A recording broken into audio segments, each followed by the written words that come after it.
ಸಾಂಸ್ಕೃತಿಕ ನಗರಿ ಮೈಸೂರಿನ ವಿಶ್ವೇಶ್ವರಯ್ಯ ನಗರದ ಅಪಾರ್ಟ್ಮೆಂಟ್ ಒಂದರಲ್ಲಿ ಒಂದೇ ಕುಟುಂಬದ 4ರ ಮೃತದೇಹ ಸೋಮವಾರ ಬೆಳಗ್ಗೆ ಪತ್ತೆಯಾಗಿದೆ. ಆತ್ಮಹತ್ಯೆ ಶಂಕೆ ವ್ಯಕ್ತವಾಗಿದೆ.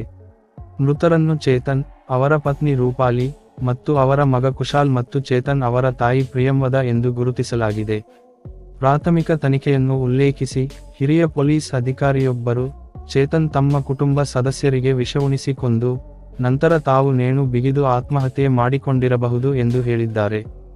ಇಂದು ಸುದ್ದಿಗಾರರೊಂದಿಗೆ ಮಾತನಾಡಿದ ಮೈಸೂರು ಪೊಲೀಸ್ ಆಯುಕ್ತೆ ಸೀಮಾ ಲಟ್ಕರ್, ವಿದ್ಯಾರಣ್ಯಪುರದ ಸಂಕಲ್ಪ ಅಪಾರ್ಟ್ಮೆಂಟ್ನಲ್ಲಿ ಒಂದೇ ಕುಟುಂಬದ 4ರು ಮೃತಪಟ್ಟಿದ್ದಾರೆ. ಈ ಅಪಾರ್ಟ್ಮೆಂಟಿನಲ್ಲಿ ಇವರು 2 ಪ್ರತ್ಯೇಕ ಫ್ಲಾಟ್ಗಳಲ್ಲಿ ವಾಸಿಸುತ್ತಿದ್ದರು. ಚೇತನ್ ಅವರ ತಾಯಿ ಒಂದರಲ್ಲಿ ವಾಸಿಸುತ್ತಿದ್ದರೆ, ಚೇತನ್, ಅವರ ಪತ್ನಿ ಮತ್ತು ಅವರ ಮಗ ಇನ್ನೊಂದು ಫ್ಲಾಟ್ನಲ್ಲಿ ವಾಸಿಸುತ್ತಿದ್ದರು. ಚೇತನ್ ಮೂಲತಃ ಹಾಸನದ ಗೊರೂರಿನವರು, ಅವರ ಪತ್ನಿ ಮೈಸೂರಿನವರು.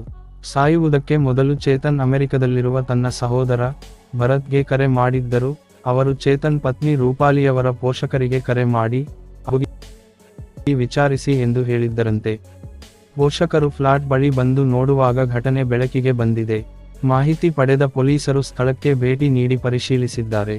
ಚೇತನ್ ಮೂಲತಃ ಮೆಕ್ಯಾನಿಕಲ್ ಎಂಜಿನಿಯರ್ ಆಗಿದ್ದು, 2019ರಲ್ಲಿ ಮೈಸೂರಿಗೆ ಸ್ಥಳಾಂತರಗೊಳ್ಳುವ ಮೊದಲು ದುಬೈನಲ್ಲಿ ಕೆಲಸ ಮಾಡುತ್ತಿದ್ದರು.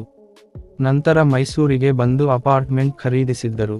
ಇವರು ಕಾರ್ಮಿಕ ಗುತ್ತಿಗೆದಾರರಾಗಿದ್ದು, ಆನ್ಲೈನ್ ಮೂಲಕ ಸೌದಿ ಅರೇಬಿಯಾಕ್ಕೆ ಕಾರ್ಮಿಕರನ್ನು ಕಳುಹಿಸುತ್ತಿದ್ದರು. ಸಾವಿಗೆ ನಿಖರ ಕಾರಣವನ್ನು ವಿಧಿವಿಜ್ಞಾನ ಪ್ರಯೋಗಾಲಯ ಮತ್ತು ಅಪರಾಧ ಅಧಿಕಾರಿಯ ತಂಡವು ಖಚಿತಪಡಿಸಿಕೊಳ್ಳುತ್ತಿದೆ.